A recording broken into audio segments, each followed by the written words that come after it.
I'm going to show you all another workflow that will be useful for those of you doing conceptual design. And this is the ability to move information back and forth between Revit and FormIt.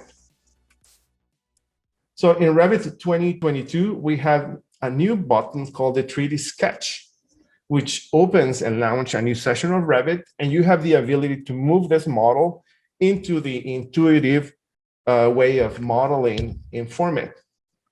You can continue your design exploration in FormIt, change the geometry, assign materials, explore design options, or enhance the design using computational design methods. In the last versions of Revit, we have integrated FormIt with Dynamo.